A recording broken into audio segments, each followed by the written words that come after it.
6:51 is the time this Wednesday. Back with our top stories in our Sunrise Smart Start before you head out. And new this morning, a decision on the fate of one of two vacant school properties here in Rochester. Last night, City Council voted to sell the old school number 20 site on Oakman Street to Young Women's College Prep. Leading up to this, some council members suggested renovations could be made to the campus to turn it into housing.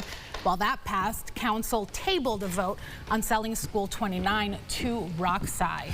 To the budget votes in for our local districts, one spending plan that caught the eye of many in our area that had some controversy leading up to a vote that happened in Penfield. Over the past couple months, administrators and community members had intense discussions. Many voters say open seats on the school board is what brought them to the polls.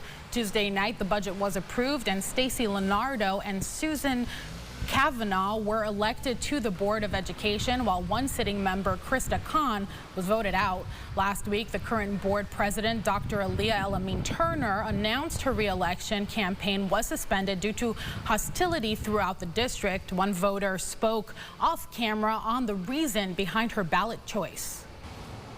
I wanted to vote for board members that will stand up for the students and stand up for the parents as well. The board that is in place right now, many of the board members do not feel that way. The approved budget plan totals roughly $136 million, which is a more than $7 million increase from the current school year. That money will go to programming, allocating additional funds to instruction and teacher benefits packages, and a plan to use capital reserve money to purchase 14 new school buses. A big issue we've been covering all week long, safety concerns for the upcoming summer season after fights in recent days at the end of the Lilac Festival Sunday. The next night in Charlotte, hundreds of people caught on camera fighting at Ontario Beach Park. Mayor Malik Evans says this is flat out unacceptable, and he's pushing more summer programming to keep kids busy and out of trouble. We're hearing from law enforcement as well, tightening up security to prevent other issues in these hotspots. People should be able to go and have fun with their kids and not have to worry about disruptions like that. Similar security measures, such as putting police outside of the event, were added to local firemen's carnivals that we have throughout the summer during the regions. I understand that young adults want a place to go and a place to, blow off some steam and have fun. But that fun shouldn't come at the expense or the cost of everyone else around them. When they come out here, they may see a security presence, but that is there for their safety, and they should feel safe and secure to bring their families down here and have a good time without any interruptions. Many people gathered for a peaceful meeting at the beach in Charlotte last night following the recent chaos. Organizers say the goal was to promote peace, accountability, and safe community spaces in Rochester. There were poster boards and supplies to make signs and write positive messages on them. In addition to their support, folks were asked to bring respectful energy. There's been a lot of violence lately, and so I thought this would be something that really come together. So I decided to channel the energy and do something positive instead of contributing to the hatred. For Memorial Day weekend coming up, RPD says there will be more patrols in the area as the department works with neighboring agencies. 6:55, about to get to that final forecast. For now, a final check of your sunrise traffic here before we hit 7 o'clock. Busy covering all the lanes there, 490 east and westbound, but things are moving along, passing through the overpass for the railroad tracks from our Greater Rock Sky Eye. 104 coming out of Webster, headed out towards Ontario and Williamson. No slowdowns through that part. Listen, I know it's been hot the past couple of days. We just went out, cut the grass for the first time in the last week. Yeah. The dandelions popping up everywhere. Yes. Got to do it again. Going to try to do it today.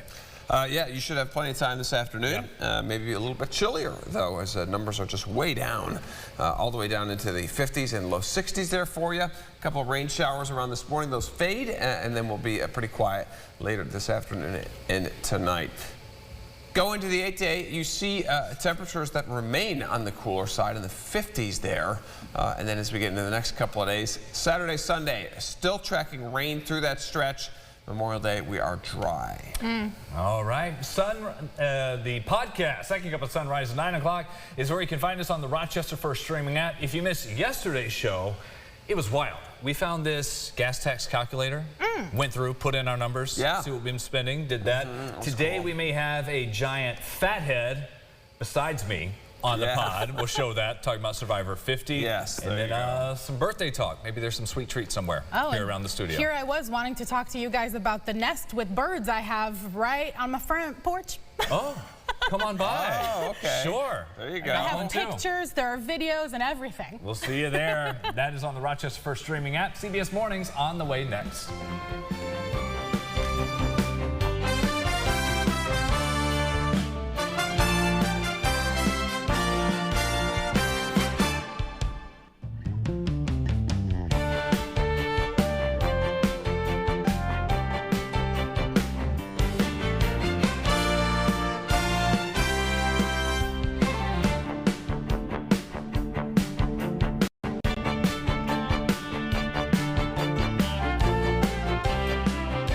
Follow News 8 wherever you are on RochesterFirst.com, Facebook, X, and on our app for news and weather.